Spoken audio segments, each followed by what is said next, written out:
Pemirsa sekalian, pada sore hari ini salam sejahtera terlebih dahulu untuk kita semua. Selamat datang kembali di kampus virtual kepada para tamu kita. Jadi pada sore hari ini sungguh merupakan suatu kesempatan yang berharga bagi kita, di mana kita bisa mungkin dipertemukan kembali begitu ya Bu, istilahnya. Jadi selamat datang di kampus virtual UK Petra kepada Ibu Insinyur Doti Windayani, arsitek IAIAA, dan juga Bapak Insinyur Arsitek juga Iskandar Guli Intan, Sarjana Teknik Magister Teknik IAI. Terima kasih sudah memenuhi undangan dari kami. Mungkin acara pada sore hari ini kalau memang biasanya diselenggarakan oleh S1 di dalam rangka bekerja sama dengan koordinator dari bidang jejaring alumni. Kali ini yang menjadi tuan rumah adalah program studi S2. Terima kasih Pak Agus Dwi Haryanto yang sudah bersedia menjadi tuan rumah juga dan membukakan rumahnya untuk menggawangi acara bincang-bincang arsitektur kita pada sore hari ini.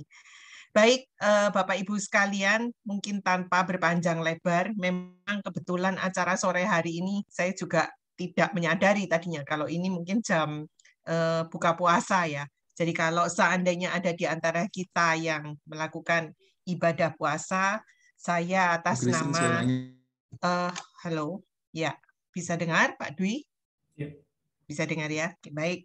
Saya juga mengucapkan selamat menunaikan ibadah puasa, selamat berbuka puasa untuk Bapak Ibu dan saudara-saudara yang menunaikan ibadah puasa pada sore hari ini. Ya, mungkin acara berikutnya akan langsung kita buka dengan doa pembukaan. Saya persilahkan kepada Ibu Elvina selaku Sekretaris Program Studi dari Arsitektur Universitas Kristen Petra untuk boleh menaikkan doa pada sore hari ini. Silakan Bu Vina. Makasih Bu Christine. Bapak Ibu, marilah kita berdoa sebelum memulai acara ini. Ya Bapak, terima kasih ya Bapak atas segala berkat-Mu sehingga kami semua dapat berkumpul di sini pada sore hari ini kembali berkumpul secara online ke alma mater kami, yakni Petra, Arsitektur Petra. Berkatilah kami ya Bapak, para alumni, para semuanya mahasiswa yang tergabung dalam Prodi Arsitektur UKA Petra, sehingga dari pertemuan ini kami semua dapat saling menguatkan, saling mendapatkan ide untuk mengembangkan sesuatu yang baik dan makin termotivasi untuk menjadi berguna demi kebaikan semua orang. Lindungilah kami satu persatu ya Bapak. Semoga acara hari ini dapat berjalan dengan lancar. Terima kasih ya Bapak, hanya dalam nama-Mu kami berdoa. Amin.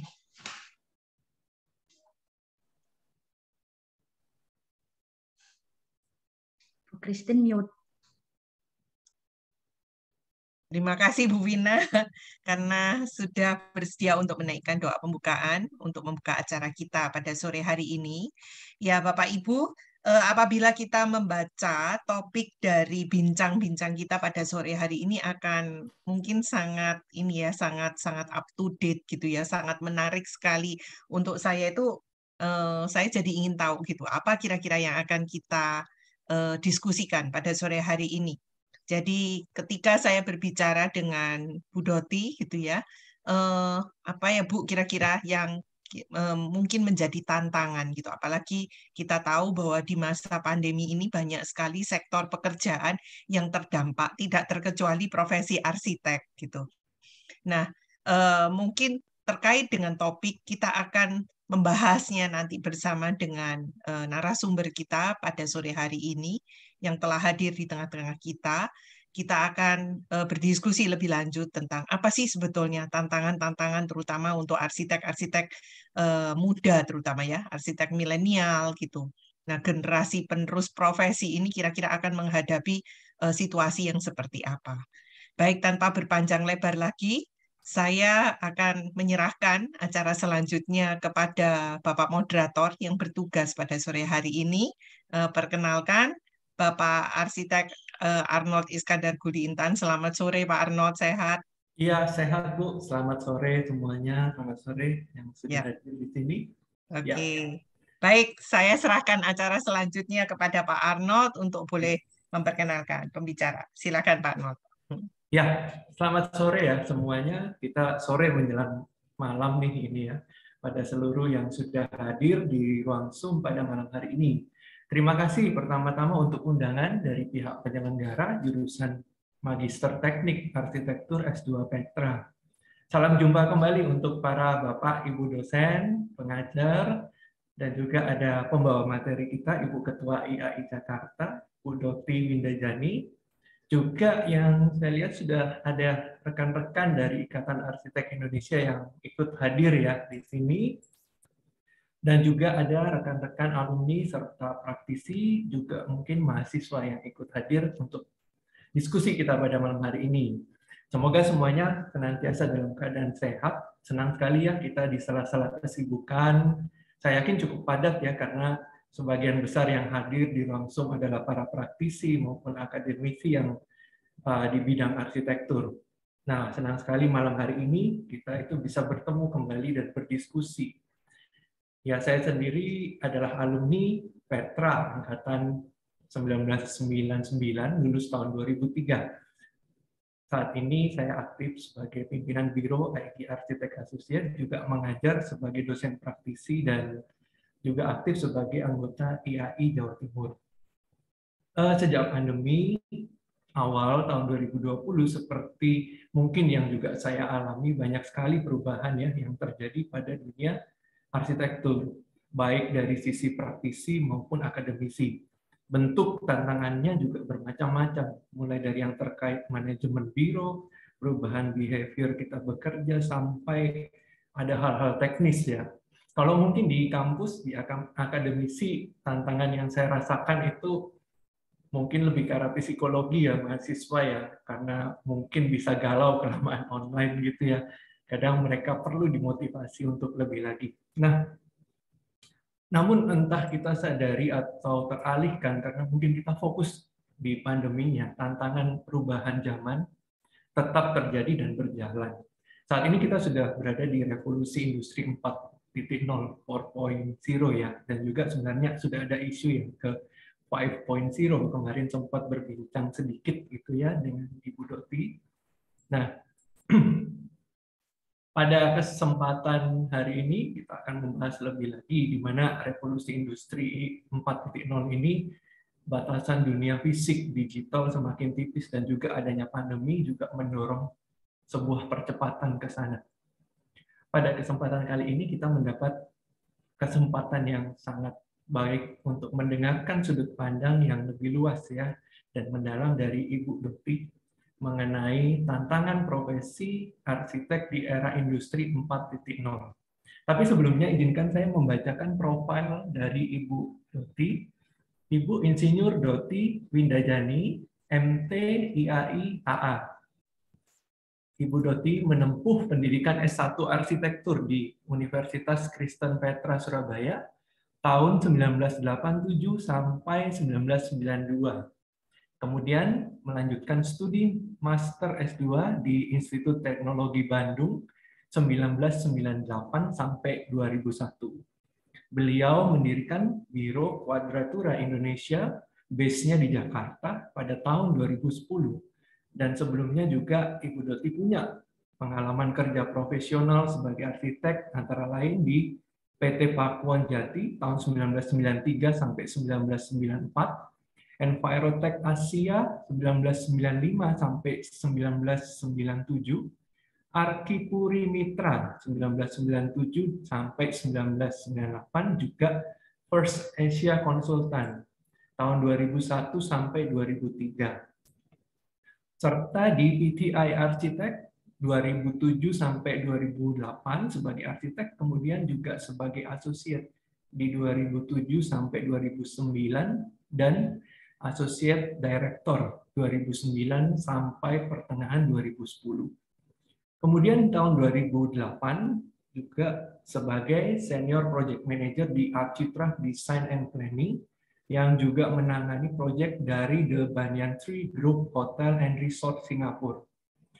Selain itu, untuk jabatan organisasi pada tahun 2019 sampai 2021, beliau mendapat jabatan sebagai Ketua 1 IAI Jakarta dan dari 2016 hingga saat ini menjadi anggota Council of Tall Building and Urban Habitat dan Inkindo Jakarta. Ibu Doti saat ini juga menjabat sebagai Ketua Ikatan Arsitek Indonesia Jakarta. Nah, itu sekilas profil beliau, dan segera saja kita akan mendengarkan langsung pemaparannya. Bagi rekan-rekan yang sudah terpikir pertanyaan ya di tengah-tengah pemaparan, boleh dituliskan terlebih dahulu di kolom chat agar tidak kelupaan gitu ya. Nanti setelah pemaparan saya akan membacakan pertanyaannya pada sesi tanya jawab. Baik, Ibu Doti, waktu dan ruang Zoom saya persilahkan. Terima kasih. Pertama saya ingin menjawab terima kasih ke Program Magister Universitas Petra atas kesempatan yang diberikan kepada saya. Terima kasih Bu Luli, Pak Dwi, Pak Arnold.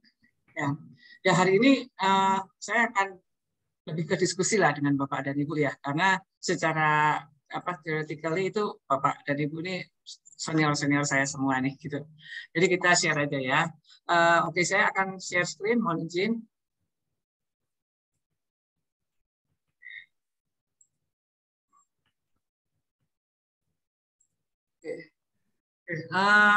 Saat ini seperti yang disampaikan oleh Pak Arnold tadi, kita ada sebetulnya di 5.0 bahkan ya, early 5.0. Jadi sudah mulai meningkatkan 4.0 ya. Jadi kita coba explore lebih lanjut. Hari ini saya akan menyampaikan beberapa hal. Sharing tentang, pertama saya akan sampaikan dulu tentang Podatura Indonesia sendiri, kemudian tentang revolusi industri dan arsitektur, dan kemudian tantangan bagi arsitek era transisi ini. Jadi kalau saya sekilas tentang Podatura ini, Bapak Ibu, jadi kita konsepnya tuh secara desain approach itu strategic integrated design, jadi kita mengintegrasikan isu-isu teknis dan komersial, dan juga di sisi lain berupaya mengelevate people space. Itu desain approach yang kami gunakan di proyek kami. Ini kurang lebih ini kantor kami ya. Ini kita berdiri di 2010. Saat ini kita ada 40 karyawan lah gitu. Jadi terdiri dari arsitek dan interior. Dan kita telah mendapatkan beberapa award waktu itu ya, 2018, 2019 itu kita dapat PCI Asia Award. Waktu itu properti sedang boom-boomnya ya, banyak proyek. Jadi 2016, 2019 itu kondisi yang terbaik properti waktu itu. Sebelum akhirnya decline sedikit ya di 2020-an. Dan apalagi waktu pandemi ini. Dan terakhir kami mendapatkan menjadi finalis ya untuk Color Wall Design Awards buat ID-nya di tahun 2022 itu adalah penghargaan untuk Asia Pasifik. Dan sebagai bagian untuk istilahnya memperkuat ya atau memperkaya pengetahuan kita tentang building, terutama tall buildings itu kami bergabung dengan Council for Tall Building and Urban Habitat. Mungkin Bapak Ibu sekalian pernah dengar ya, tapi itu adalah istilahnya organisasi yang cukup memberikan banyak info ya, proceeding info ya tentang kemajuan tall building dan urban habitat. Jadi saya menyarankan kalau bisa Bapak Ibu sekalian juga bisa bergabung di CPD dan banyak acara-acara teknisnya. Oke. Nah, ini kurang lebih structure organization di kantor kami. Jadi ada master plan, arsitek interior, project, dan PM, dan kita mempunyai partner untuk bidang-bidang lainnya. Ini saya cepat saja ya. Ini klien-klien kita. Kemudian ini ya terkait dengan 4.0 juga ini. Jadi kita ini bekerja dengan tim bulan begitu, dan kita untuk beberapa proyek yang sifatnya memang harus dilakukan istilahnya servernya ada di dalam negeri, itu kita memiliki private cloud sendiri untuk di-share kepada klien-klien kita. Jadi inilah sistem collaboration of work antara kita dan klien serta konsultan terkait. Ini adalah proyek-proyek kita. Sebagian besar memang istilahnya mixed development. Kalau sudah mixed development, sudah investasi besar, itu kita menjadi local partner untuk overseas companies. Sebetulnya kalau seperti itu tuh kita ada apa ya? Ada istilahnya sharing knowledge ya dengan mereka. Jadi kita merasa cukup bersyukur karena bisa bekerja sama dengan seperti DP Arsitek, bisa dengan HOP, juga dengan yang terakhir dengan Bimo Puma ya, selain dengan AIDAS gitu. Jadi itu pembelajaran yang baik kita semua. Kemudian kita juga beberapa proyek yang kita jalankan sendiri, itu seperti apartemen dan juga data center dan lainnya seperti itu. Ini adalah proyek. Jadi sifatnya kita ada yang mixed development, tadi komersial, tapi juga ada yang resort. Kami menyelesaikan Kasia Bintan di Bintan. Kemudian juga yang terakhir nih Pullman Mandalika di Lombok. Ya, selain itu kita juga ada proyek-proyek yang sifatnya housing, tapi itu hanya sebatas rekan-rekan kita saja. Kita juga punya proyek-proyek yang sifatnya interior ya, yang kalau yang kita itu tadi mendapatkan Color Design Award. Ini Kasia Bintan dan Sakan. Ini ya. Kita scope of service-nya itu ada di interior dan arsitektur. 70% arsitektur dan 30% untuk interior. Baik, kita lanjut ke pembahasan ya. Kita diskusi tentang bagaimana revolusi industri dan arsitektur itu berpengaruh di proses desain dan cara kita bekerja. Nah, tentu kita semua memahami ya istilahnya proses revolusi industri dari 1 sampai ke 5 ya itu. Dan saat ini kita memang istilahnya mengalami disruption ya. Karena COVID pandemi ini yang merubah semua perilaku, bekerja, sikap dan lain-lain. Serta kita harus siap untuk menghadapi post pandemic. Selain itu juga ada isu-isu tentang global ya, sustainable development goals dan lain-lain, isu lingkungan yang juga samaan lebih kuat gaungnya. Jadi sebetulnya berarti kita tuh ada di isu di masa transisi ya, di mana kita harus bisa beradaptasi dengan semua kondisi-kondisi itu, kondisi kesehatan, kondisi lingkungan dan kondisi ekonomi. Kalau kita lihat ini kok kayak arsitektur ya, kalau kita lihat dulu zaman kuliah nih Ibu Charles Jenks tuh ini eranya arsitek dan cara pemikirannya ini istilahnya terbagi di era-era terkait dengan tadi revolusi industri tadi dan ini menjadi istilahnya cara berpikir itu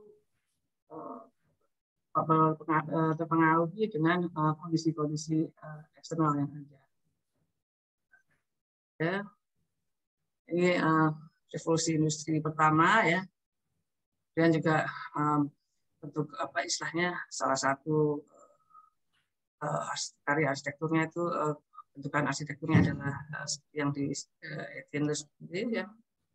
Kemudian yang kedua adalah tahun 1870-an. Dan kita memahami bahwa di era itu Joseph Paxton dan Daniel Burham misalnya menghasilkan karya-karyanya yang lebih mulai ke arah itu juga di era 2.0 itu juga di akhir 2.0 1941-an ada Hughes, Underwood dan Frank Lloyd. Semuanya kembali lagi disrupsi itu menghasilkan pemikiran-pemikiran tertentu untuk perencanaan arsitektur. Dan di 3.0 ada isu-isu terkait dengan digital manufacturing, digital design, mass customization, carbon fiber, nanoteknologi itu ternyata sudah di 3.0 ya. Ini saya refer ke referensi dari The Economist. Dan waktu 3.0 itu juga semua adanya industri relocation, ya. Semua industri dari negara asalnya beralih ke negara-negara ketiga seperti China, Vietnam, dan lain-lain, sehingga ada disruptif terkait dengan perubahan terkait dengan keterjangkauan dan lain-lain. Dan di 3.0 itu juga kita mungkin memahami tentang New York Five lah ya, Eisenman, Krebs, Physical, Hedges, dan Richard Mayer. Ini apa lead 3.0 ya. Juga di 3.0 itu juga ini zaman-zamannya saya kuliah ini ada biasanya ada SOM, XOP, KPF, dan kita semua waktu kuliah tuh referensinya ke mereka-mereka ini, dan waktu itu cita-citanya ingin bekerja juga di perusahaan-perusahaan mereka atau di paling nggak di lokal partnersnya di Indonesia. Ini di posisi 3.0,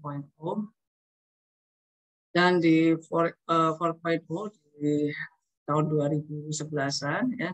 Ini mulai ada istilahnya isu-isunya adalah ini ya.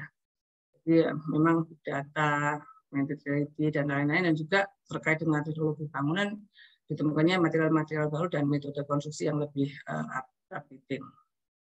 Dan juga berarti cara pemikirannya kalau saya lihat ya Bapak Ibu sekalian di 4.0 ini cara berpikirnya mulai berbeda ya. Selain tadi ada yang sifatnya seperti KPF dan lain-lain yang lebih commercial use ya, corporate design. Ini ada yang lebih spesifik lagi seperti Timokuma, BIG, Sahadid, MVRDV itu memberikan warna yang baru bagi arsitektur. Kemudian di 5.0 ini ada beberapa hal yang membedakannya dengan 4.0. Itu adalah bahwa lebih ke human centric. Semua perencanaan lebih ke human centric ya. Dan ini semua beyond dari efisiensi dan productivity. Dan dia lebih sustainable. Jadi pendekatan dengan desain yang lebih ke masyarakat, ke people ini lebih diperhatikan di era 5.0 ini. Di sini adalah gambaran dari MVRDP untuk Seoul Sky Garden ya, di mana integrasi ruang publik tentang people itu terbangun. Nah, juga ada perbedaan juga di sini di era tahun 2009 yang notabene adalah di 4.0 tadi. Kalau kita lihat sifat-sifat istilahnya bisnis itu lebih ke energi ya dan finansial. Sedangkan ada perubahan di era terakhir 2019-an itu lebih ke teknologi. Dan ini tentunya juga ada dampaknya tadi dari cara pemikiran, pekerjaan-pekerjaan yang ada, dan lain-lain. Jadi kalau kita perhatikan di Indonesia ya, di Jakarta beberapa tahun terakhir, proyek-proyek terbesar itu adalah data center dan logistik ya, mengalahkan proyek-proyek yang sifatnya komersial, office ataupun residensial.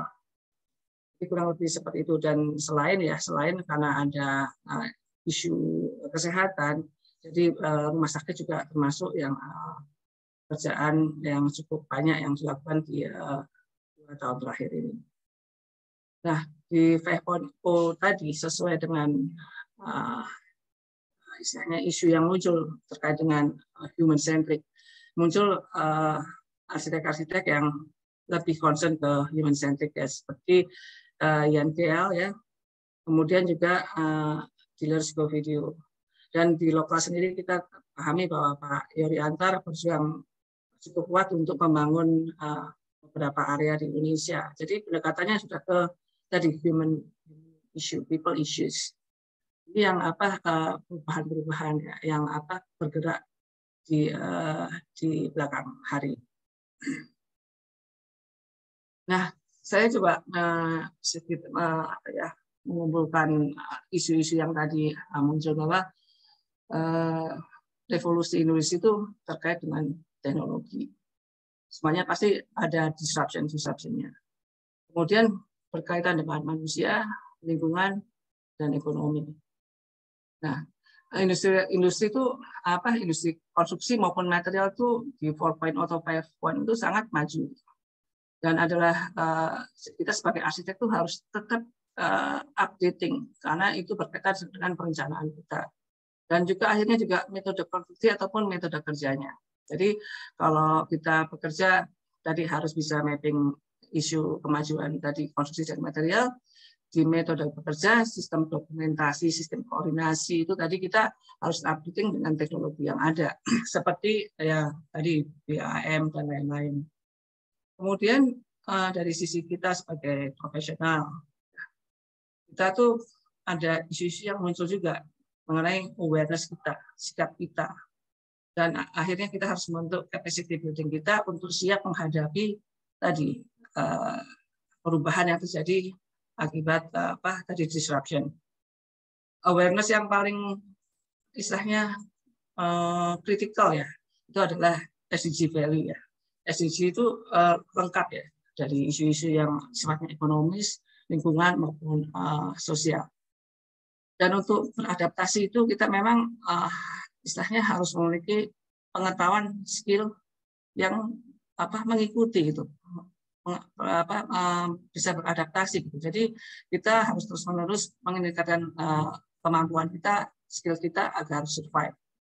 Jadi kalau kita misalnya memang kalau kita sebelumnya kita base ya, zaman saya dulu masih sketch beralih ke CAD, tapi kita memang harus mau tidak mau harus masuk ke BIM.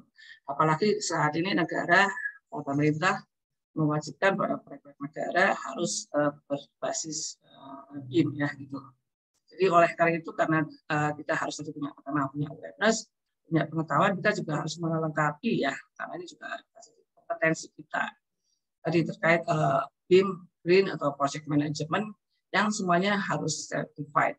Jadi itu bagian-bagian kita menanggapi tantangan di era ini untuk kita bisa survive. Nah, kita juga ada isu yang perlu istilahnya di aware ya gitu. Tadi terkait SDG itu bagaimana karya kita tuh bisa responsif terhadap isu-isu biru hijau ya. Sekarang banyak hal yang keseimbangan biru hijau itu dipertimbangkan dalam perencanaan, termasuk di lingkungan binaan atau environment kita. Di sisi lain, itu ada isu ekonomi, sosial, dan budaya ya. Beberapa developer ya, sekarang developer sudah biasanya sudah yang mengendalikan sudah generasi kedua, ketiganya yang punya prinsip beda ya gitu. Dan sebagai bagian dari brandingnya, mereka concern terhadap green economy gitu. Jadi yang sustainable approach itu sangat mereka perhatikan. Kalau bisa certified semuanya terhadap itu. Dan itu tidak hanya di di private sector ya, itu juga terjadi di public sector ya. Jadi sebagai pertama memang ada usaha bersama kita semua menjadi masyarakat dunia untuk menjadi aware terhadap SDG. Tapi juga di sisi lain juga ada isu tentang branding ya gitu. Ya ini sebetulnya ini yang baik ya agar kita semua bersama-sama untuk aware terhadap adaptasi perubahan ini. Juga hal-hal lain ya semuanya mengacu kepada sustainability dan begitu mengacu pada sustainability ada isu green economy dan lain-lain. Di mana istilahnya tadi tugasnya, servisnya kita tuh agak melebar ya. Ada teman-teman memang yang bekerja sebagai istilahnya benar-benar perencana, tapi ada yang mulai istilahnya masuk ke istilahnya ke community based development. Jadi dan community based development itu hari ini semakin kuat gitu pendekatannya. Di sisi lain juga ada isu digital ekonomi, fintech yang merubah istilahnya tipologis ataupun semua cara kita bekerja, cara kita meruang, ya, cara akhirnya cara kita juga mendesain untuk bisa mewadahi kegiatan-kegiatan tersebut.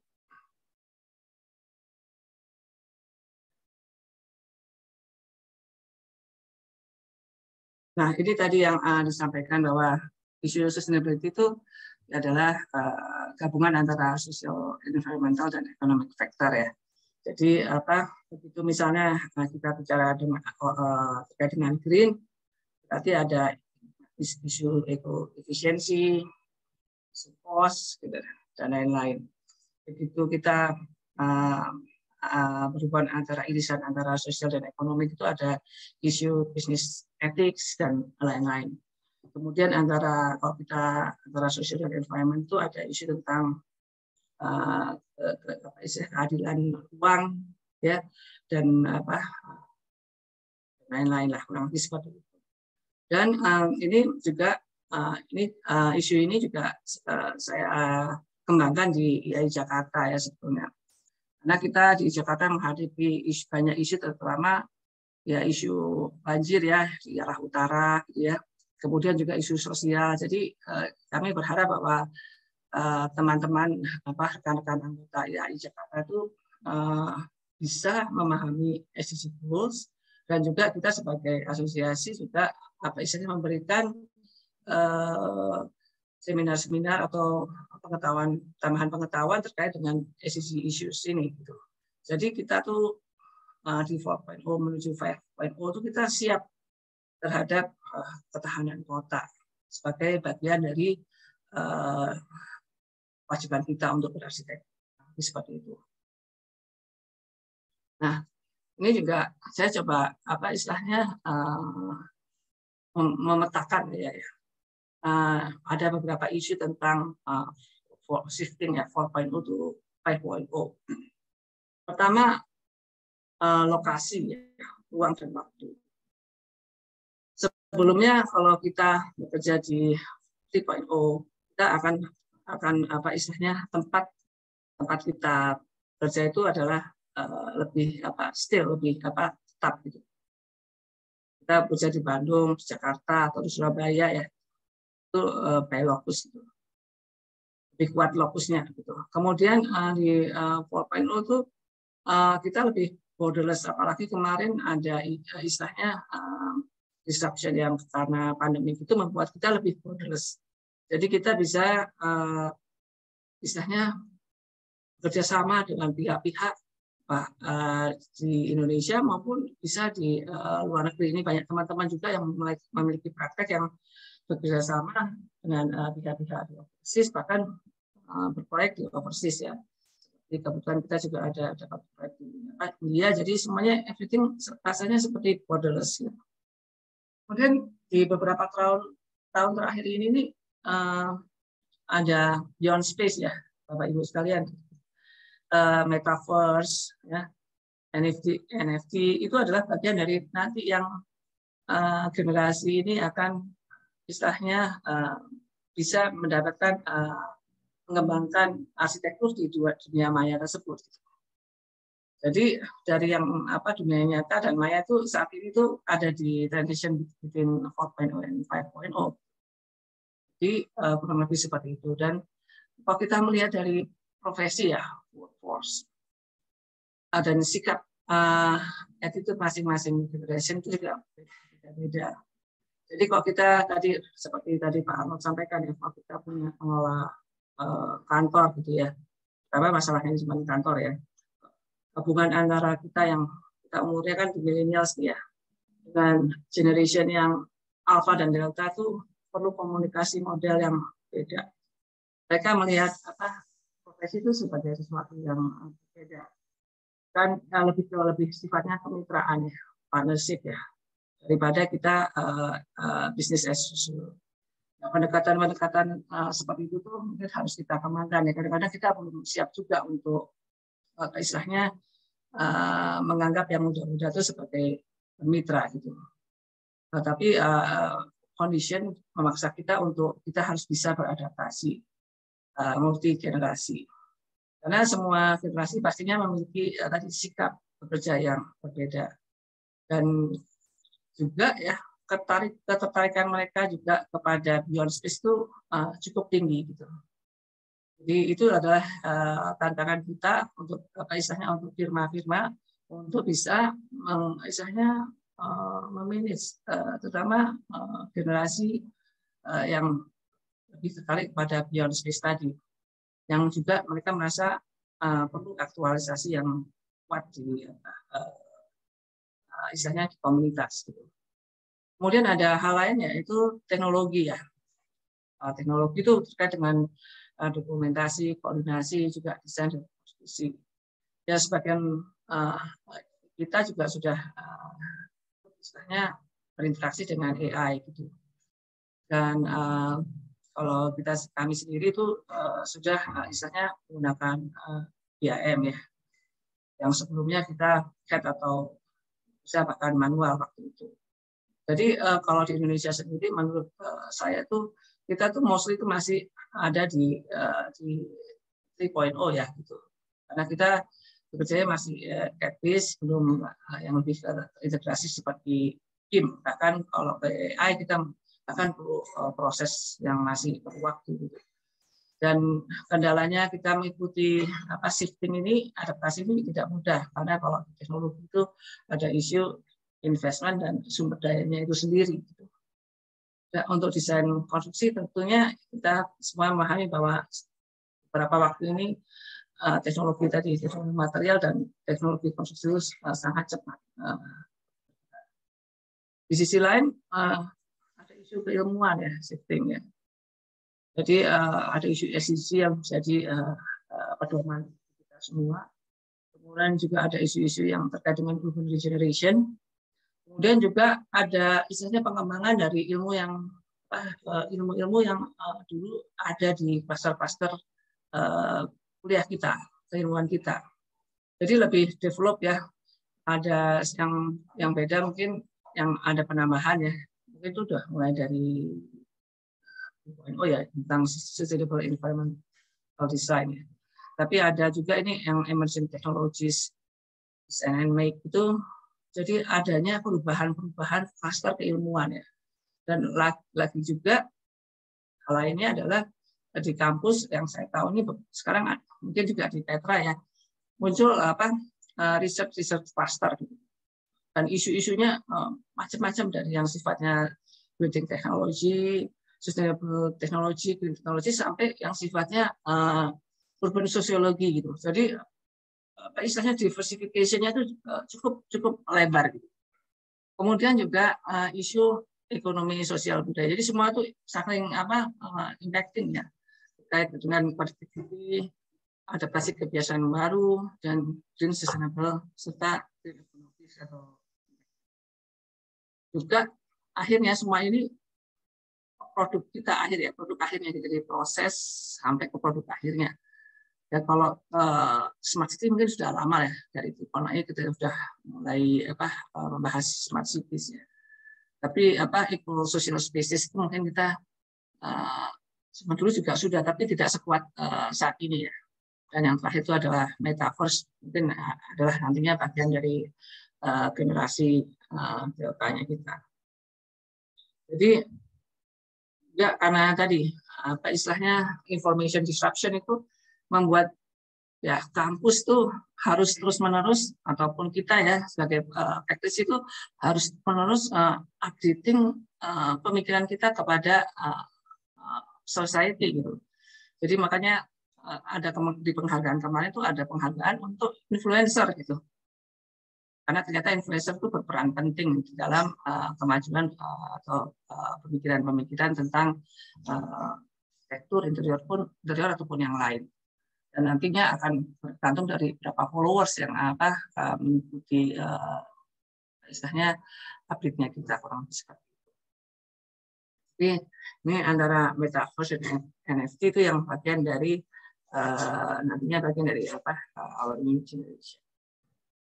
Jadi ada beberapa istilahnya catatan tentang society 5.0 itu yang diawali di Jepang ya, bahwa lebih ke tadi human set.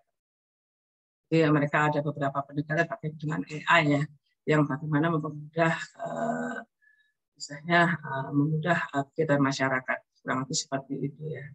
Jadi ya data itu kita sudah dianalisis dulu untuk menjadi istilahnya memberikan kemudahan bagi masyarakat. Ini ada beberapa catatan dari. Jadi kalau kita ini ya kita simpulkan, kalau saya suka simpulkan. Jadi the next tuh new generation tuh punya opsi dia mau bekerja, jobnya tuh di yang intangible, yang di metaverse tadi, atau kita di yang tangible. Itu di tangible kita memang harus concern terhadap spaces, in smart roads ya, di township maupun buildings. Terus kita juga lebih memperkuat pemahaman kita tentang social interaction, kita cultural spaces. Nah, pertama karena tadi health disruption itu membuat social interaction itu sebagai bagian yang istilahnya mandatory di kehidupan kita. Kemudian activity, tektonik, serta konektivitas dan juga diversified jobs ya. Jadi kita tuh semakin kesini ini juga istilahnya spesifik jobs itu semakin lebar gitu. Jadi kita sebagai perencana bisa dibagi-bagi dari konsep, ada apa istilahnya, ada arsiteknya. Kemudian di pengembangan bisa jadi arsitek yang lain. Kemudian yang isu fasad sekarang ada ahlinya. Terus isu seperti misalnya kita green wall sudah ada ahlinya masing-masing. Jadi kita semakin menjadi semakin spesifik. Dan tadi tetap semuanya tersampaikan jika kita juga aktif di dunia digital sebagai digital influencer. Jadi kita harus terus-menerus mengupdate pemikiran kita supaya kita bisa menjadi perhatian dari society. Seperti itu. Tapi sebetulnya kita kalau di Indonesia itu sebetulnya seperti apa ya sebaiknya gitu. Kalau menurut saya sederhana sih. Indonesia itu masih banyak pekerjaan yang bisa kita lakukan di Indonesia, dan kita harus mengangkat masyarakat kita. Jadi sebetulnya tadi 5.0 itu adalah human centric. Jadi kita harus kembali lagi ke masyarakat dan lingkungan. Jadi dengan artificial intelligence itu kita harap dengan local wisdom itu kita harap bisa mengangkat harkat hidup masyarakat melalui arsitektur. Jadi menurut saya seperti itu. Kurang lebih demikian Pak Arnold.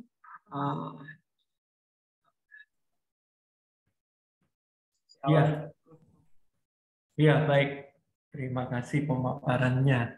Ya, bagi rekan-rekan yang ingin bertanya, boleh menuliskan di kolom chat atau mungkin bisa langsung raise hand ya, untuk kita bisa langsung berdiskusi ya secara aktif ya.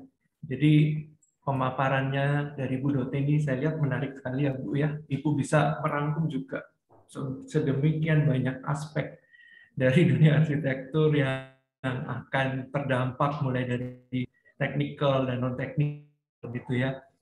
Jadi diskusi mengenai perubahan yang terjadi karena juga ada pandemi ini memang menjadi hot topic ya di beberapa waktu belakangan ini. Mungkin kalau dari sudut pandang saya sendiri, karena kita masih sambil mengira-ngira gitu ya apa yang akan terjadi.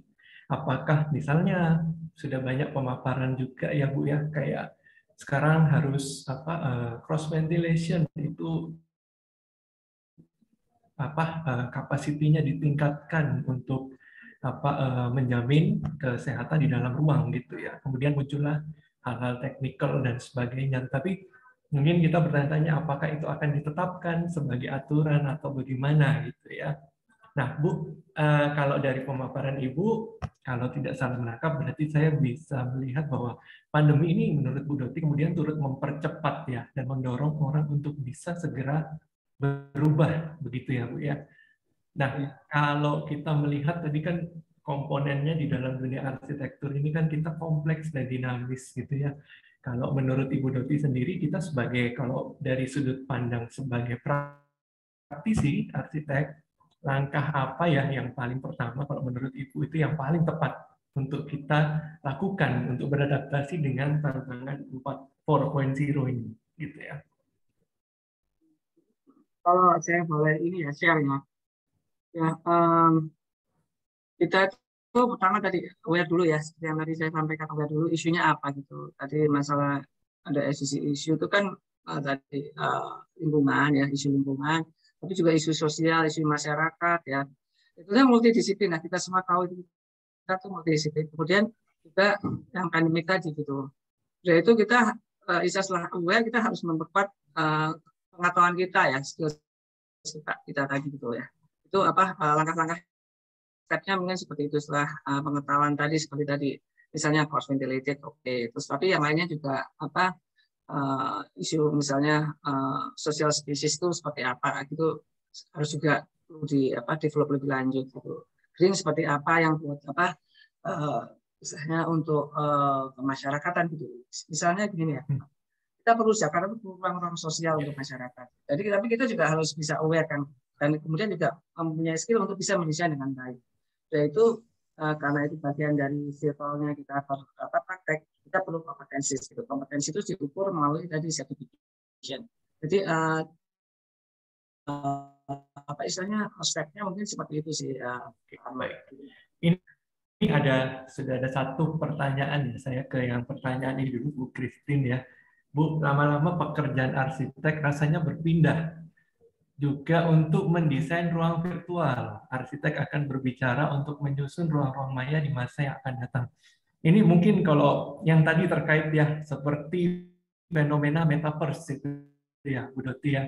Mungkin ini juga senada dengan misalnya ada pertanyaan, perlukah kantor secara fisik untuk arsitek di dunia yang akan datang gitu ya? Karena sekarang semuanya menjadi networking, batasan ruang antara fisik dan virtual menjadi semakin ini ya, semakin tipis gitu. Kalau dari sudut pandang Bu Doti sendiri melihat fenomena ini seperti apa ya? Ya kalau metaverse ini kan apa ini lebih ke our new generation ya. Jadi mereka tentunya punya option untuk jobs-nya gitu. Dia bisa memilih kalau yang memang digital freak dia pasti ke metaverse kan gitu. Tapi kalau kita yang masih perlu dexterity kita pasti memilihnya jadi arsitek yang lebih tangible, yang istilahnya tonic lah kurang lebih seperti itu. Kurang lebih seperti itu Arnold. Tadi yang kedua apa sih maaf itunya pertanyaannya? Yang kedua? Ya untuk kantor fisik. Kantor fisik ya. Biro ya. Ya memang gini ya kenyataannya itu kalau secara praktis ya kalau kita nggak ketemu itu susah berkoordinasi sulit ya. Walaupun waktu kondisi pandemi kemarin Bapak Ibu sekalian kan kita memang pakai MS Team gitu ya koordinasi gitu. Tapi memang lebih baik kalau kita diskusinya langsung gitu, lebih cepat tersampaikan. Karena tadi distraction-nya banyak. Ke depan memang ada kecenderungan untuk mungkin di beberapa kantor ya sudah membagi waktunya. Jadi misalnya 70% di rumah, 30% di kantor atau 50% di rumah, 50% di kantor. Sifatnya hybrid gitu. Itu yang di ke depan tuh ada kemungkinan seperti itu. Dan impact-nya ke arsitektur ya. Ternyata kita harus istilahnya mereview kembali ya istilahnya kantor ya tuh harus beberapa kantor mulai mengurangi kuasanya begitu. The next-nya kayak apa terus kemudian kalau misalnya itu semua berkurang ya apalagi kalau di Jakarta ada isu IKN gitu ya kalau itu semua berkurang itu harus perubahannya harus dilakukan seperti apa gitu. Itu yang masih istilahnya masih sebagai ini ya masih banyak harus kita kaji gitu. Ya tapi itu kondisinya itu mungkin seperti itu gitu. Dan berarti kan kalau sudah begitu kita harus make sure bahwa kita perlu punya data kita berarti bisa ditaruh di luar kan gitu. Misalnya seperti itu. Jadi supaya istilahnya kita nggak dilakukan server sendiri. Dan itu sendiri akan merubah semua isu ya. Jadi dari sikap kerja akhirnya menentukan ruang, akhirnya menentukan arsitektur, semua flow perubahan itu terjadi di kita ya, keseharian kita. Ya harus siap untuk itu. Ya. Jadi terkait gitu ya Bu ya, antara satu men-trigger yang lain gitu ya. Dan tadi mungkin yang penjelasan pertama itu berarti ada kemungkinan ya Bu ya, kita melihat bahwa akan terbuka bidang-bidang yang baru seperti pertanyaan tadi, mungkin arsitek akan mendesain secara ruang virtual gitu ya Bu ya. Ya apalagi ya betul. Tapi buat new generation ya, mungkin kerja seperti kita ya, kalau yang buat praktisi ya, melamar itu istilahnya itu pakai istilahnya lebih senang dia ada di luar kan gitu, dan juga income-nya juga lebih bervariasi gitu. Jadi distraction-nya buat yang muda tuh banyak sekali gitu. Jadi akhirnya gini ya, ada kekhawatiran juga ya Bapak Ibu ya. Kita ini nanti arsitek itu siapa sih yang megang? Karena mereka lebih tertarik dengan tadi yang yang lebih ke hasil yang seperti itu gitu, yang jadi folder dan lain-lain, atau jadi style. Jadi yang engineering itu yang challenging. Kita cari arsitek yang mau benar-benar kerja yang engineering gitu ya. Terbatas, tapi di sisi lain memang ada perubahan juga sih. Yang muda-muda ini ada beberapa yang pendekatannya tektonik kan. Itu baik itu. Tapi tektonik dalam skala kecil memang. Tapi begitu kita tektonik yang tadi yang high rise dan lain-lain itu jadi sedikit loh, Ibu. Nggak banyak yang ke situ. Jadi sayang juga begitu. Dan kadang-kadang kita juga bingung ini nyari kemana yang mau ya. Akhirnya istilahnya kita mungkin bukannya saya mengecilkan ya, akhirnya kan kita kan sebenarnya ada beberapa layer ya, education layer lah gitu. Akhirnya yang bisa menyerap tuh yang layer-layer yang berikutnya, bukan yang layer di atas itu, karena keterkaitan yang di atas itu pada hal yang lain gitu. Yang engineering side tuh agak terbatas. Itu ada kecenderungan seperti itu sih. Memang menarik sekali untuk membahas kemungkinan-kemungkinan di dunia praktisi. Nah, mungkin kita sekarang ke ini Bu, pertanyaan dari Bu Uruli Damayanti yang lebih ke arah akademisi ya. Bu Doti, terima kasih banyak insight-nya yang bermanfaat menurut Ibu untuk pendidikan arsitektur. Apalagi yang perlu disiapkan agar mahasiswa siap menghadapi tantangan di Indonesia menuju Society 5.0. Terima kasih. Ya.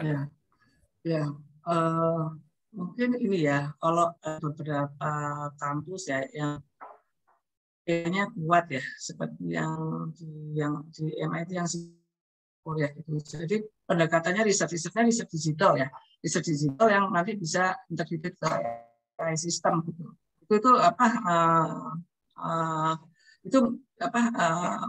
dapat dikembangkan lebih lanjut gitu. Tapi itu sebagai bagian dari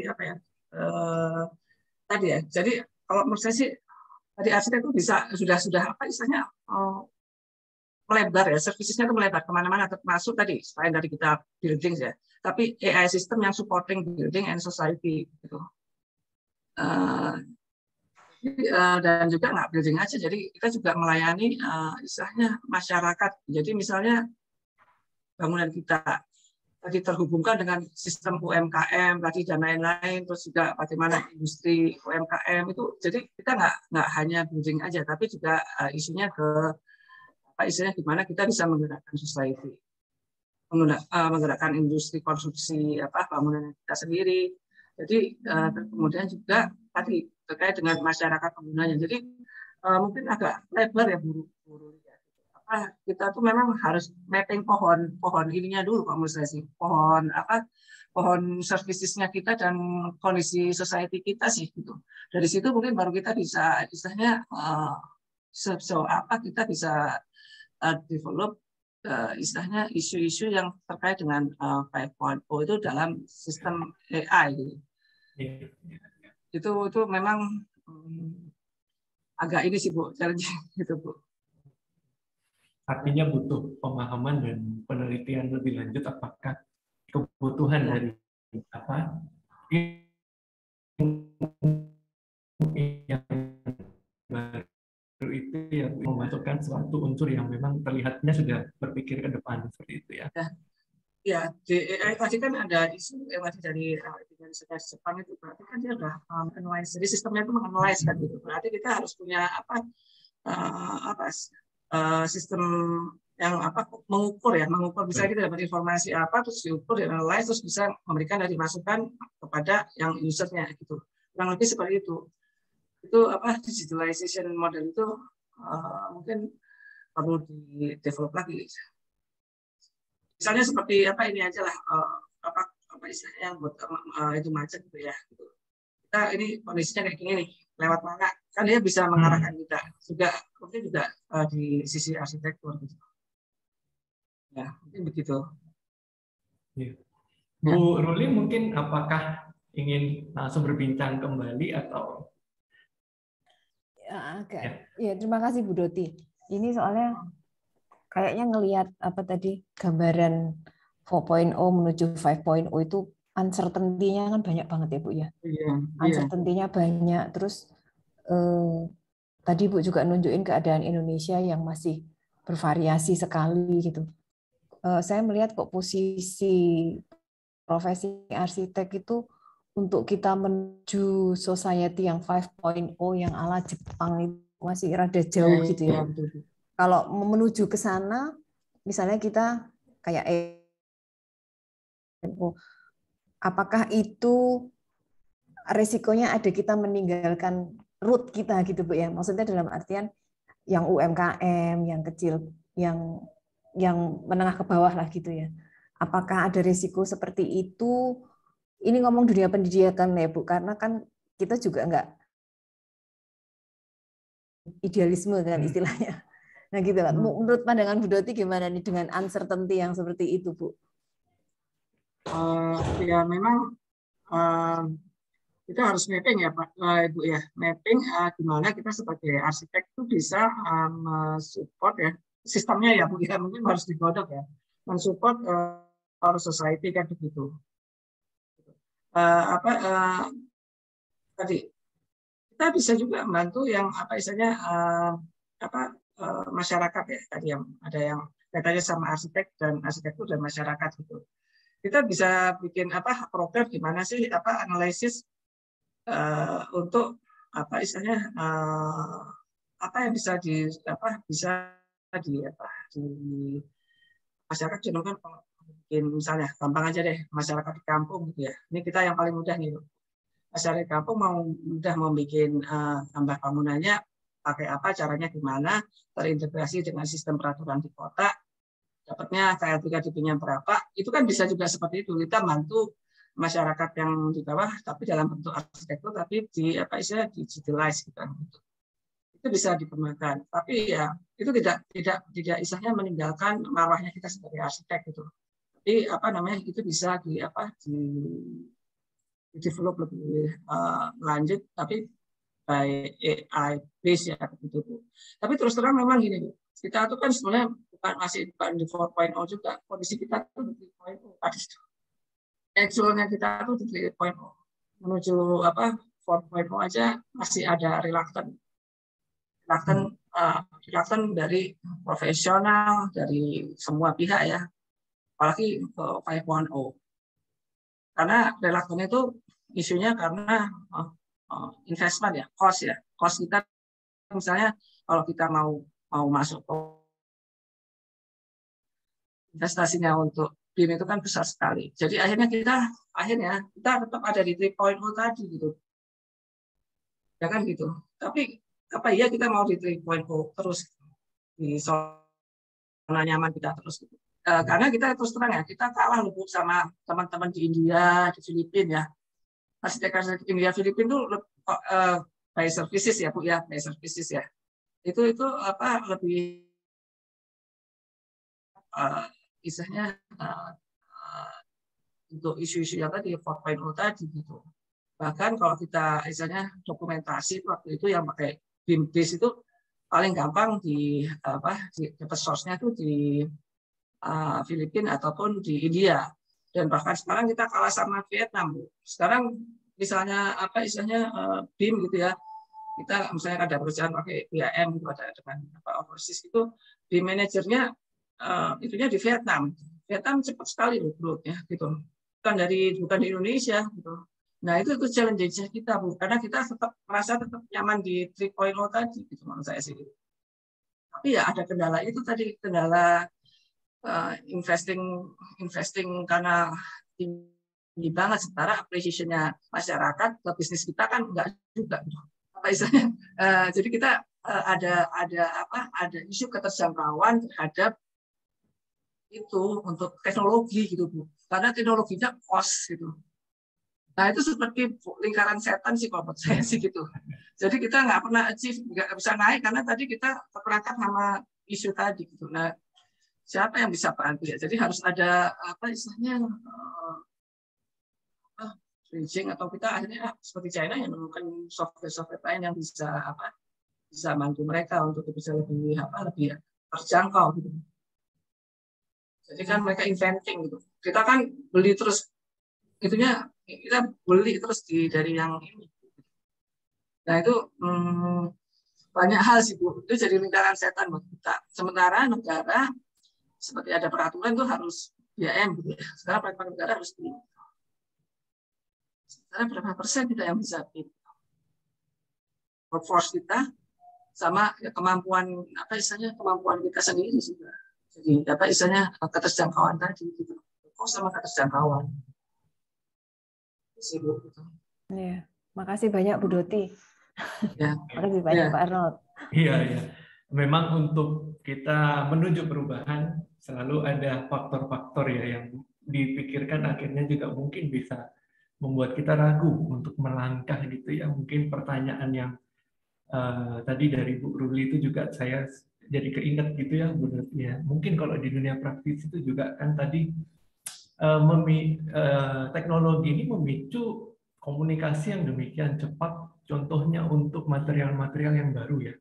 Kita setiap bulan itu sudah berapa Bu yang baru dengan brand yang baru, dan sekarang mungkin approach-nya ke arsitek gitu ya. Tapi di satu sisi kita menghadapi itu, kita juga mengingat bahwa ada kode-kode etik yang mungkin harus kita tetap jaga sehingga tidak sampai kita terjerumus gitu ya. Dalam kata lain, ada kerjasama itu yang harus kita jaga untuk kita tidak sampai misalnya menjadi brand representatif, karena kita juga sebagai praktisi gitu ya. Oke, mungkin saya lanjut dulu ya Bu ya, untuk ada pertanyaan dari rekan Bapak Aloysius Erwin ya. Selamat malam Bu, terima kasih insight-nya menarik. Menjadi arsitek memang butuh terus belajar. Bagaimana Bu Doti dan timnya menghandle tuntutan kesibukan keseharian, sementara pada sisi lain, tim ini butuh belajar untuk bertumbuh, mulai seperti tadi ya, ada technical yang mulai menggunakan sistem BIM, mungkin memahami SDG, peraturan, dan lain-lainnya. Semakin banyak timnya juga semakin banyak yang butuh diajari. Ini bisa memberikan pendapatnya Bu, insight-nya. Ya, itu seperti ini sih. Memang kalau ini karena kita sudah investing situ, kita harus pakai itu kan, kurang lebih seperti itu. Jadi kita harus berusaha, anak-anak di kantor ya ada trainingnya, kita bisa, dan juga ada BEP-nya ya, Team Execution Plan, untuk sebagai dasar mereka untuk bekerja. Kemudian itu jadi ada guidelines-nya lah gitu ya, dan training-training itu supaya anak-anak itu bisa gitu. Dan memang ada beberapa kampus yang memang istilahnya ada mata kuliah BAM-nya gitu. Jadi itu cukup membantu. Kalau memang belum ya berarti kita ada proses untuk learning curve ya. Itu kurang lebih setahun lah, kurang lebih seperti itu. Untuk supaya mereka bisa paham benar gitu. Nah, kemudian untuk SDG ya, SDG dan peraturan itu seperti lawyer lah ya, Bapak Ibu semua. Pasti kan juga kita semua bekerja dengan guidelines. Jadi semua pekerjaan itu kita harus lakukan merujuk kepada tadi guidelines. Terus kemudian juga harus kita ada SDG value yang harus kita terapkan gitu sebagai awareness-nya kita tadi gitu.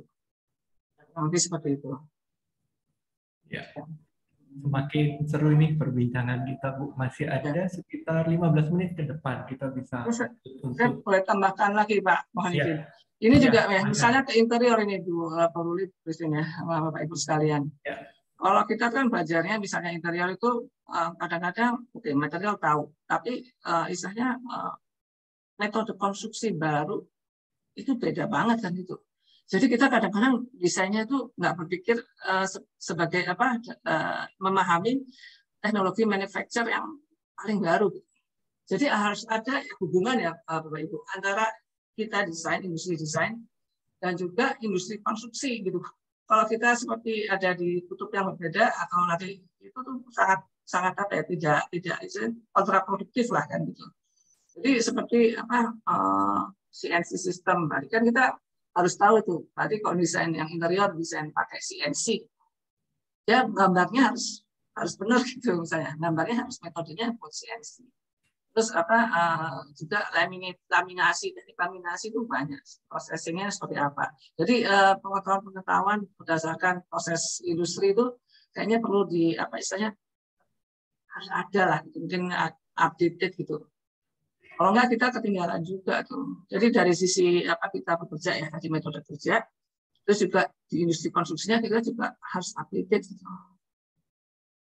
Itu tuh udah terus-menerus sih harus dilakukan. Iya, baik. Betul sekali, Bu. Jadi ini juga ada apa?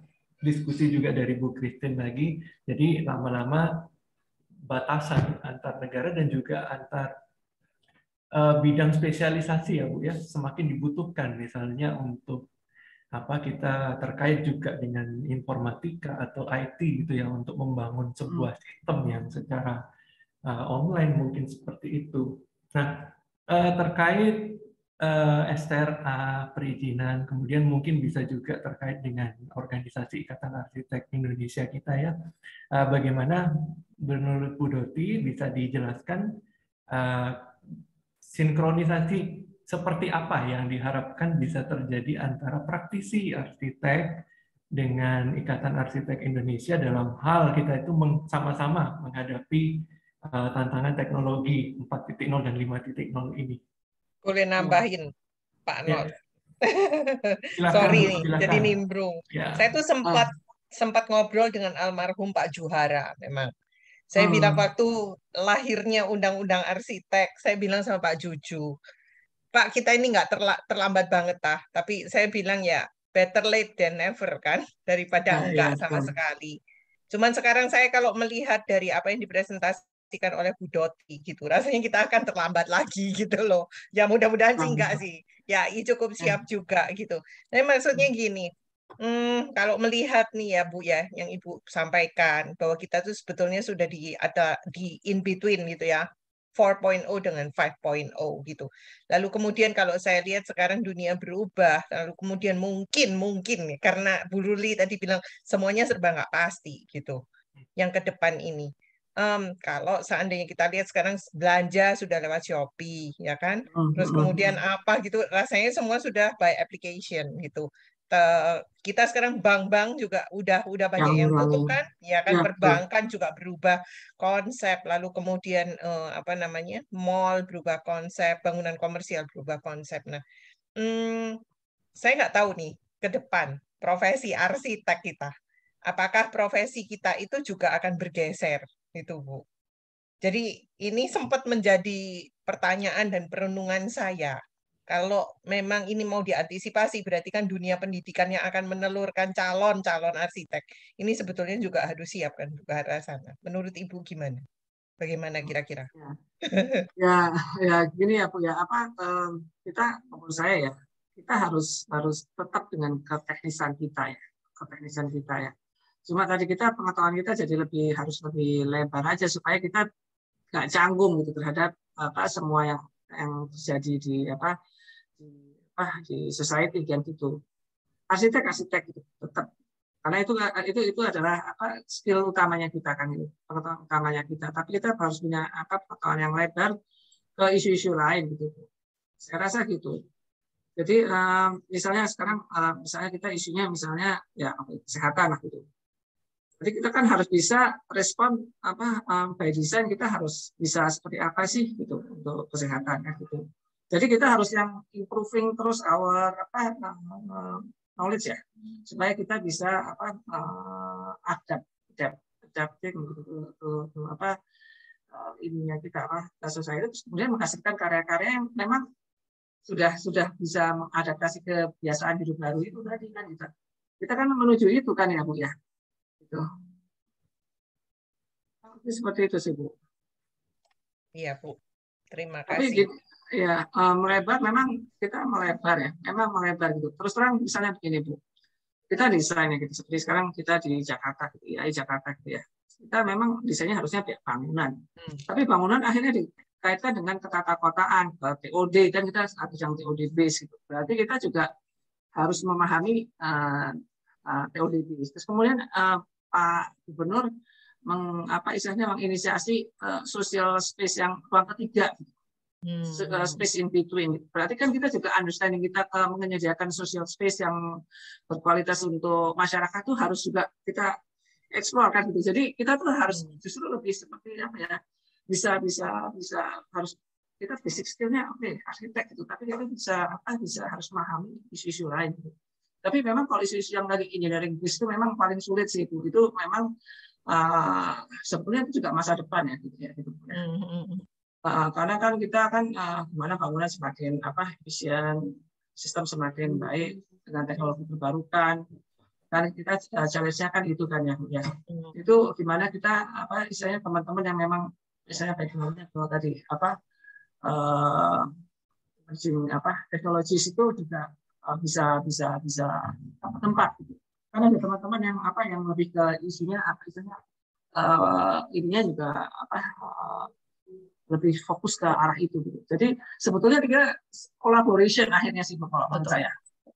Collaboration tadi kita harus collaboration sama teman-teman yang nanti yang memang fokusnya ke teknologi, teman-teman yang ke sosiologi gitu.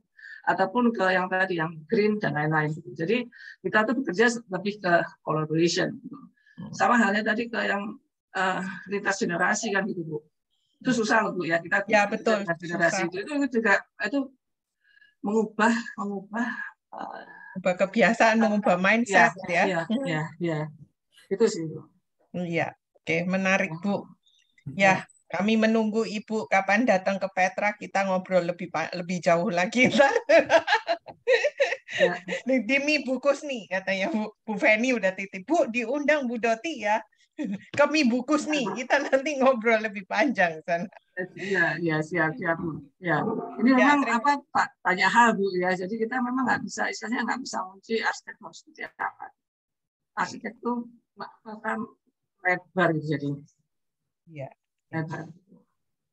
Oke, itu PR kita bersama ya. Oke. Iya. Belum yang kecil-kecil loh Bu. Belum yang kecil-kecil urusan cuma misalnya urusin bayar gitu aja terus bintang. Saya masih ingat dulu di Petra ada Bintano labnya. Nah, padahal Bintano kan iya itu jarang yang punya loh Bu. Ya, betul. Dan sayang. Nah, ini loh Bu, Bapak Ibu ya. Jadi kita tuh juga perlu ada research dissemination ya. Kalau kita ngobrol sama kampus itu sebenarnya lebih baik tim kampus itu yang jadi pembicaranya. Karena kita perlu mendengarkan hasil-hasil kajian dari kampus tuh yang bisa kita sinergikan begitu Bu Christine gitu. Makanya beberapa isu kita mengharap ada teman-teman dari kampus yang kajian-kajian itu disosialisasikan. Karena pasti kan banyak research cluster ya di Petra juga gitu. Itu yang kita perlu tadi collaboration gitu. Ya. Jawel Buruli ini. Jawel Buruli, Jawel Bu Feni. Iya. Oke, saya kembalikan ke Pak Arnold masih pertanyaan yang lain. Terima kasih. Ya. Baik, ini dari pembicaraan yang tadi kayaknya juga bisa kita lihat ya Bu ya, semakin pentingnya soft skill ya.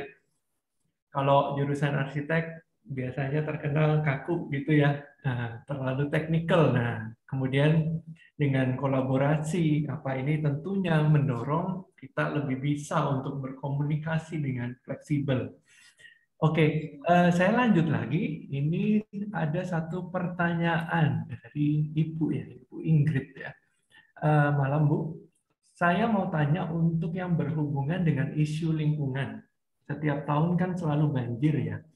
Apalagi sekarang parah dan di mana-mana. Mungkin spesifiknya ini di kota mana ya gitu ya. Adakah pemecahan masalah realnya untuk bangunan? Misalkan adanya konstruksi bangunan yang nantinya bisa menyesuaikan bangunan dengan tinggi naiknya air supaya tidak kebanjiran. Mungkin pertanyaan saya agak aneh, tetapi saya rasa itu perlu untuk buat masalah nyata banjir tiap tahun.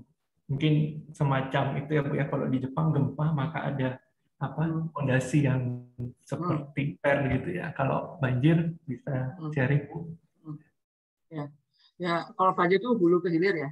Kan gitu dari atas. Jadi kita kalau kita kan sebagai arsitek juga paham aku ya. Jadi Bapak Ibu ya. Jadi bagaimana kita misalnya kalau supaya nggak banjir, berarti kita harus punya sediakan catchment kita itu kan berarti harus berkoordinasi dengan kota-kota lainnya, misalnya begitu ya. Jadi itu yang harus istilahnya dibicarakan, termasuk kemarin itu di Jakarta ada yang taman tersebut itu bagian dari catchment gitu.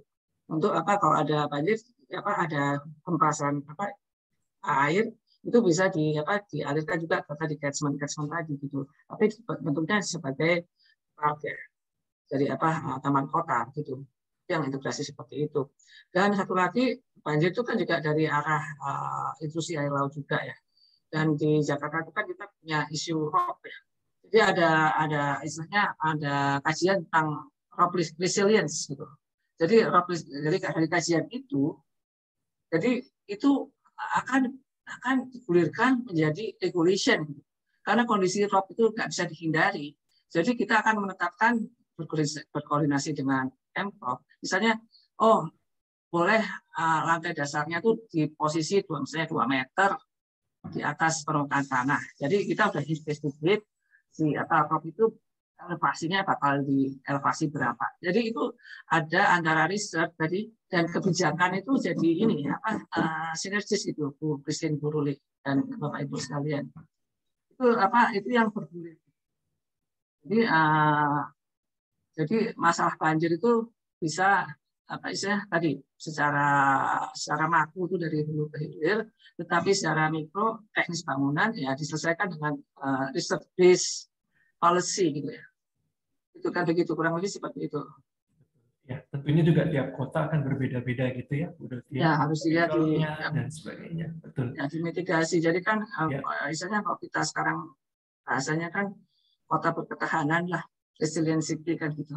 Nah, itu kita kembali lagi, kita jadi arsitek tuh harus bisa juga ini tadi berusaha memahami di pointsnya di EAE kan juga di situ juga kalau kita lihat di websitenya EAE itu kan ada juga isu resilience itu adalah bagian dari yang perlu kita pahami lah kan, kanan kota. Ya. Baik, terima kasih pendapatnya Bu.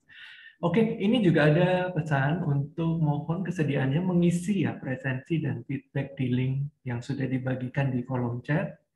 Silakan untuk yang sudah hadir di sini. Kemudian ini dari tadi yang pertama ini ada dari Pak Gunawan, Pak Gunte, dosen arsitek UKP. Ini ada yang terkait dengan bertanya mengenai kesempatan magang ya Pak Gunte. Mungkin boleh silahkan langsung bisa menyampaikan secara ini. Selamat malam Bu Doti, Pak Arnold. Cuman ini aja kok Bu. Kan biasanya teman-teman itu pasti pertanyaannya adalah yang simple sekarang kan untuk mendapatkan STRA harus magang 2 tahun gitu ya.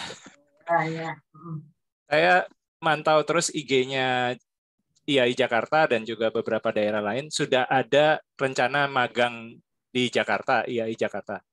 Apakah kira-kira baik di Quadudra ya, ataupun di IAI Jakarta sudah ada kesempatan magang tapi bukan untuk mahasiswa S1 yang di Jakarta, misalkan mahasiswa Petra nih, misalkan tapi dia anggota IAI Jakarta, misalkan. Atau mahasiswa Petra saja lah, misalkan kan sama alumni. Kalau bisa nebeng di Jakarta, apakah mungkin Bu? Gitu. Terima kasih. kalau itu magangnya itu magang mahasiswa tuh beda ya Pak ya? Oh, sorry, ya. magang S1 Bu. Saya pertanyaannya adalah untuk magang alumni S1 atau S2, mahasiswa S2 yang sedang berjalan. Ya, terima kasih. Oke. Berarti sudah lulus ini ya, profesional ya? Karena ada dua hal nih Pak, harus ada lulus PPAS dulu atau profesional. Terus jadi magang itu adalah proses untuk mendapatkan bisa ujian untuk mendapatkan lisensi pertamanya kan begitu. Kan itu kurang lebih seperti itu kan. Itu di Jakarta sudah disiapkan mekanismenya Pak. Jadi yang bersangkutan bisa mendaftar, nanti diberikan panduan logbook ya, untuk karena di situ kan ada PPM harus dipenuhi selama pemagangan untuk menjadi dasar penilaian untuk bisa ujian berikutnya. Kurang lebih kita harus memenuhi 4.000 jam ya. Nah, kalau dari teman-teman yang di Surabaya atau dari provinsi lain, possible untuk masuk ke Jakarta juga untuk magang. Dimungkinkan gitu. Ya, kemarin keputusannya seperti itu. Memang baru itu kan terkait dengan keputusan nasional juga ya Pak ya, karena ini kita juga nunggu nasional. Jadi sebetulnya kita di sini Jakarta itu akan menguji coba sistem ini sih Pak.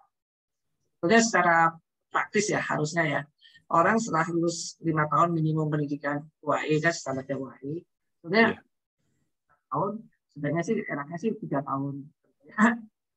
Tapi dengan itu ya panduan sudah dilihat itu harus penuhi ujian. Tapi memang secara prosedur kita harus melalui seperti ini, ada mentorship, ada dana seperti itu, pelayan. Jadi prosesnya seperti itu dan dimungkinkan lintas provinsi Pak. Baik Bu. Ya, terima kasih banyak Bu. Terima kasih Pak Arnold. Ya, baik. Ya, kayaknya tidak terasa kita sudah jam 19.25 ya. Jadi perbincangan yang dengan topik demikian ini saya rasa juga cukup menarik. Artinya kita bisa berdiskusi, bukan mungkin langsung menemukan jawaban dari tiap Bu, karena masih banyak hal yang masih diproses gitu. Tetapi paling tidak ketika kita berbincang bersama profesi, maka kita akan melangkah lebih maju dalam pemikiran kita untuk mencapai suatu solusi. Saya mungkin menanyakan lagi, apakah masih ada dari peserta yang mau bertanya? Kita masih punya satu kesempatan lagi mungkin sebelum saya simpulkan apa yang sudah dipaparkan oleh Bu Doti. Silakan. Pak Agus, Pak Dwi mungkin. Ya, terima kasih Pak Arnold. Ya, saya pertama-tama mengucapkan terima kasih pada Bu Doti yang sudah bersedia sharing di forum ini, Bu. Untuk rekan-rekan magister arsitektur, rekan-rekan mahasiswa yang malam hari ini join, saya kira sangat bermanfaat rekan-rekan ya. Halo, beberapa rekan saya di sini dari magister arsitektur. Ya, tadi yang Ibu sampaikan itu sebenarnya apa ya? Itu tantangan buat kami yang ada di sekarang yang ada di pendidikan ini, Bu. Jadi tadi disampaikan Bu Luli juga, kemudian Ibu juga kemudian menyampaikan menyambut dan sebagainya. Ya, tentang BIM sendiri pun ya di Petra juga kita belum siap untuk menuju ke sana. Dan itu juga saya kira kita harus segera menyiapkan diri ya Bu Luli ya, dan teman-teman di arsitektur Petra. Terima kasih Ibu sudah mengingatkan kembali untuk kita, ya mau tidak mau kita harus segera, harus berubah, harus siap gitu ya. Saya kira itu saja Pak Arnold. Saya sangat berterima kasih untuk diskusi yang diberikan pada malam hari ini. Ya. Untuk Bapak juga terima kasih Bapak sudah memoderasi dengan sangat baik. Terima kasih Pak. Ya, sama-sama Pak Dwi. Ya, semoga perbincangan kita malam hari ini bisa dapat juga membangun dari segi akademisi, praktisi. Iya, pasti. Iya. Baik. Ini tuh itu kan Pak, kalau buat kampus mungkin bisa ada supportingnya kan Pak. Ada supporting dananya dari yang eksternal kan, kalau misalnya BIM gitu ya. Saya rasa bisa seperti itu ya Pak. Apalagi buat keilmuan mungkin harganya khusus gitu untuk kampus-kampus. certification base ya Bu ya. Ya, jadi license-nya. Ya. Jadi itu penting sekali ya Pak ya, karena misalnya kita buat skillnya ininya kita ya, skill workforce-nya arsitek gitu, supaya bisa bersaing gitu di kita pasarnya ASEAN Arsitek juga, kalau kita ketinggalan sendiri juga repot, apalagi global juga kita jadi seperti kata dalam tempurung gitu loh Pak. Jadi dan Pak Ibu lainnya, kalau kita nggak misalnya terpaksa untuk berubah gitu, nggak dipaksa untuk menerima istilahnya tantangannya ini tadi teknologi gitu, mau nggak mau akhirnya kita terjebak di isu-isu yang lebih ke discourse yang lebih yang dan engineering base gitu, yang kayaknya kita harus develop. Iya benar Bu, terima kasih ya. masukannya. Iya betul sekali. Iya, saya teringat juga Bu Doti ya, mungkin apakah betul juga ya kalau misalnya kita merasa dengan perubahan yang pandemi dan sebagainya ini adalah ada yang menganggap bahwa hal-hal yang baru yang harus kita hadapi gitu ya. Tetapi sebenarnya ada beberapa hal itu yang sebenarnya PR ya, sudah PR dari sebelum pandemi. Misalnya kalau kita berbicara dengan sistem pemikiran tools seperti BIM, BIM gitu ya, itu sebenarnya kan tidak menunggu pandemi dulu, tidak menunggu akhir-akhir ini baru sesuatu itu muncul gitu ya. Namun mungkin pertanyaannya lebih atau dorongannya lebih ketika dari dulu isu semacam itu sudah ada, kemudian mestinya kita merespon lebih cepat dan lebih baik lagi, begitu ya. Baik. Oke, saya coba simpulkan dari semua pemaparannya yang sudah dibawakan oleh Bu Doti. Ada beberapa yang saya mungkin simpulkan ya untuk poin yang bisa kita ambil pada malam hari ini. Yang pertama, setiap perubahan industri tadi dijelaskan oleh Bu Doti dari 1.0 sampai 4.0 dan akan menjadi 5.0 itu telah membawa perubahan yang signifikan juga bagi dunia arsitektur. Yang kedua, perubahan dapat meliputi segala aspek, mulai dari technical dan non-technical. Kemudian dinamika dunia arsitektur ini kan sangat berhubungan erat dengan dinamika user atau pengguna, serta konteks di sekitar bangunan. Sehingga people issue seringkali menjadi trigger awal untuk pemikiran terkait desain. Nah, selanjutnya kita harus siap dan terbuka untuk beradaptasi dengan konsep dan tools yang baru, dan juga faktor fleksibilitas dari segi desain dan manajemen menjadi sangat vital untuk merespon perubahan-perubahan yang terjadi. Ya, mungkin itu yang saya bisa simpulkan untuk kita semua pada malam hari ini. Saya kembalikan ke Bu Christine. Oke, terima kasih banyak Bu Doti, terima kasih Pak Arnold. Mungkin saya mohon izin peserta kita boleh kasih aplaus ya untuk para pembicara kita dan moderator kita pada malam hari ini. Jadi pembicaraan yang sudah disampaikan luar biasa ya. Jadi isunya memang isu yang mungkin kadang-kadang membuat kita khawatir, atau mungkin kadang-kadang juga kita bertanya-tanya apa sih sebetulnya yang kita hadapi ke depan. Tapi ya biarlah mungkin ke depan kita bisa siap begitu ya. Paling tidak kita membuka wawasan seperti tadi yang disampaikan oleh Bu Doti pada kita semua. Dan malam hari ini sebelum kita nanti saya akan ke Pak Agus Dwi untuk mungkin memberikan sambutan dan closing statement gitu ya. Di sini ada beberapa mantan dosennya Ibu, ini ada Pak Andi Wijaya, ada Pak Dhani Mintorogo, tadi ada Pak Beni Purbantanu, lalu kemudian Pak Samuel Hartono. Boleh open cam Pak, silakan menyapa ini, kan ini acaranya bincang dan temu alumni. Nah itu Pak Sam. Halo, ada Pak Dhani Mintorogo, Pak Andi Wijaya, lalu kemudian siapa lagi ini? Ya, ya.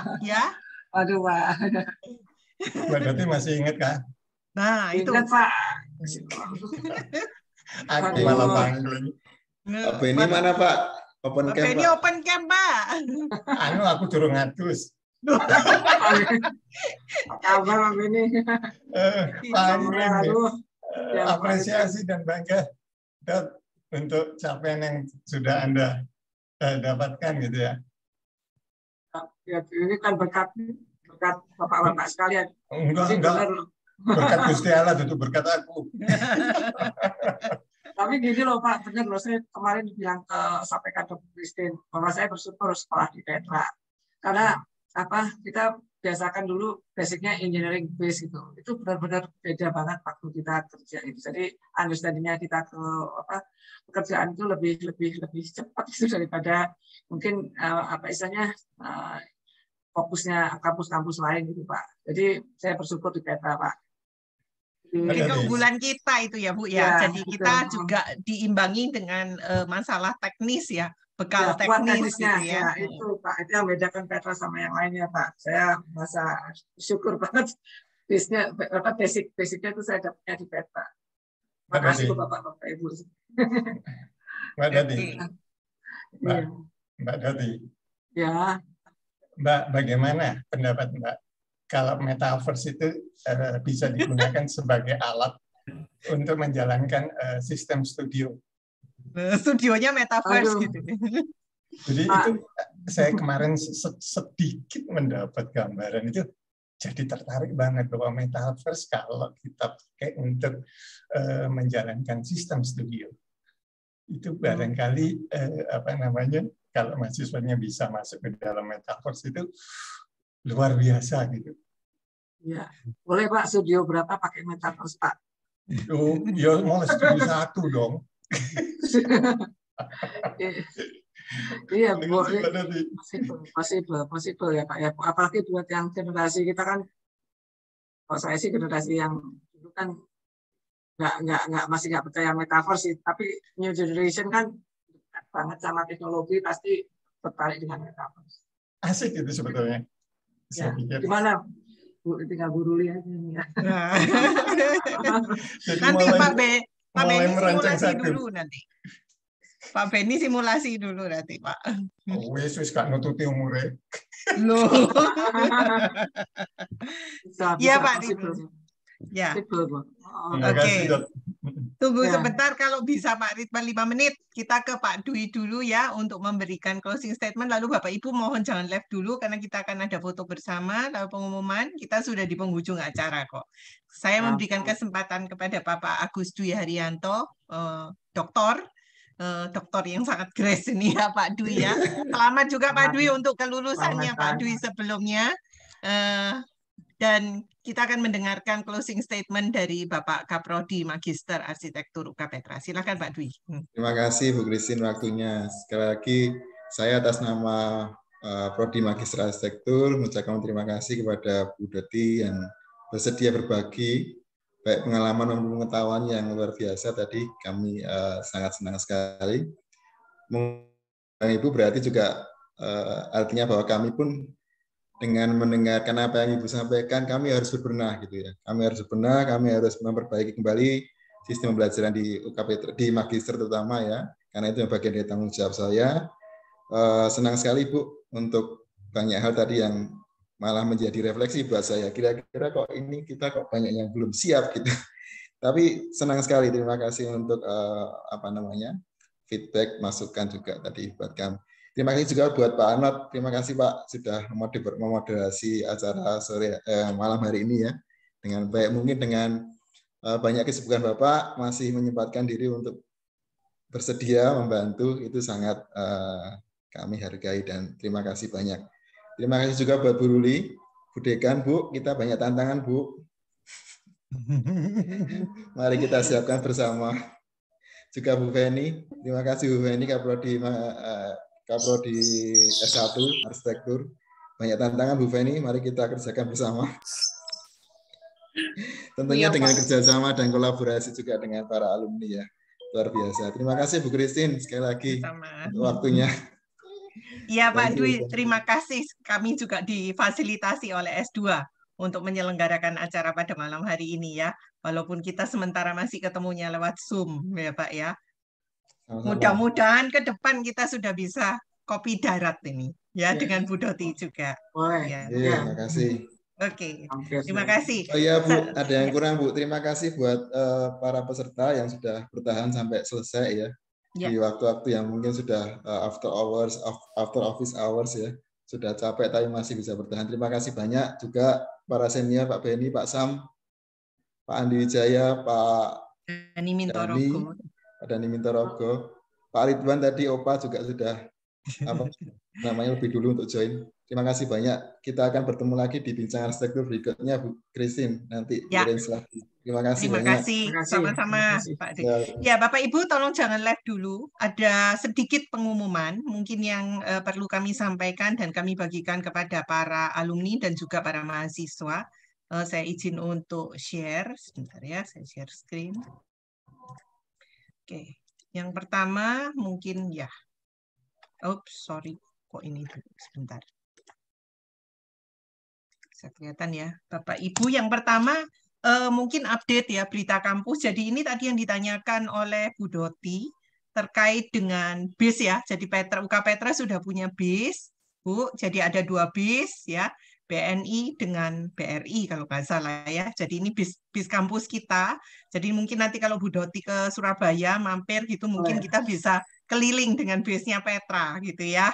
Oke. Lalu kemudian ini titipan dari Magister Arsitektur ya, titipan dari Pak Agus Dwi Haryanto bahwa untuk registrasi angkatan penerimaan ya Agustus 2022 ada pengumuman terkait dengan biaya pendaftaran itu sebesar 750.000. Mungkin nanti Pak Dwi bisa membantu saya menjelaskan detailnya. Lalu kemudian untuk alumni, khusus alumni per semester akan ada diskon. Jadi kalau misalnya harga normal 12 juta, khusus untuk alumni ada diskon 1 juta, jadi tinggal 11 juta. Betul ya Pak Dwi ya? Nanti, halo? Ya benar Bu, ada betul, detailnya ya? di tadi apa Baik. QR code-nya bisa di scan tadi minta ya. kalau mau. Baik.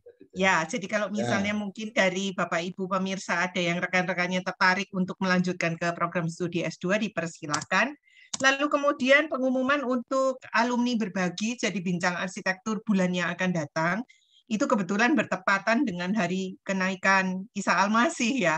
Jadi kami juga mengambil karena bulan Mei itu ada bulan kebangkitan nasional begitu ya.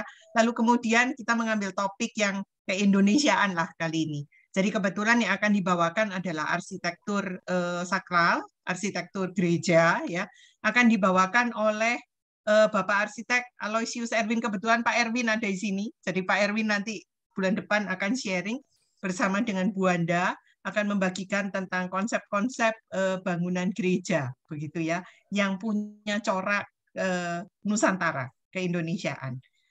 Silakan Bapak Ibu diundang untuk bergabung kembali pada bulan yang akan datang.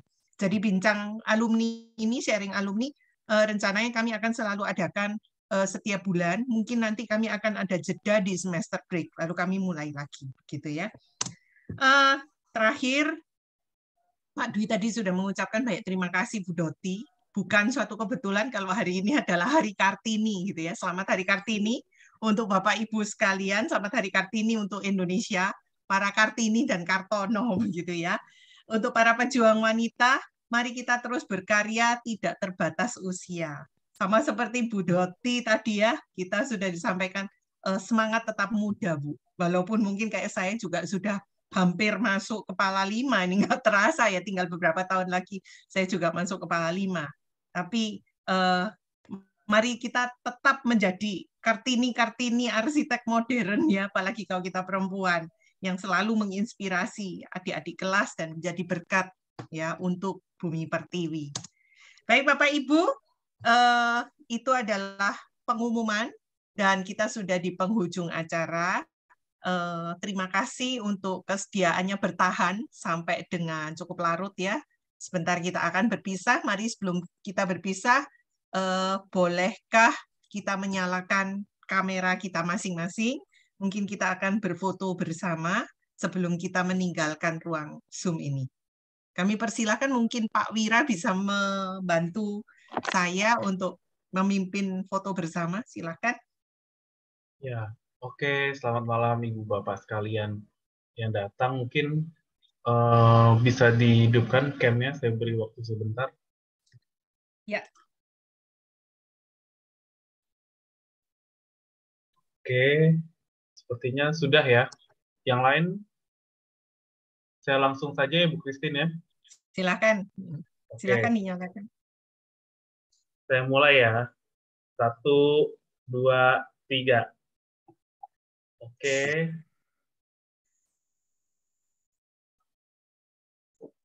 Sekali lagi ya, Ibu Bapak. Boleh gaya, pakai gaya. 1, 2, 3. Thank you Pak Wira. Oke. Terima kasih. Baik, Bapak Ibu, terima kasih banyak. Dengan demikian acara Bincang Arsitektur Sharing Alumni Prodi Arsitektur Universitas Kristen Petra telah berakhir. Atas nama Koordinator Bidang Alumni dan juga Program Magister Arsitektur S2 akan mengucapkan sekali lagi banyak terima kasih.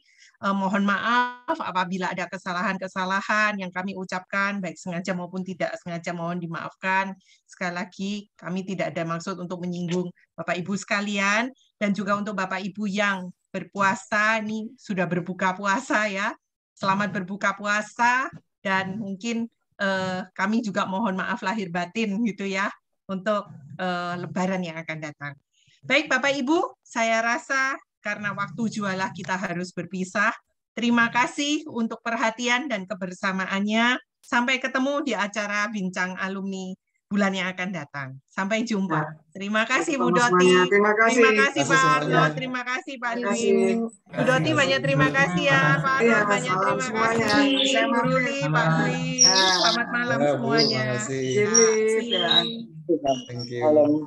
Ya, saya N ya. Oke, terima kasih rekan-rekan.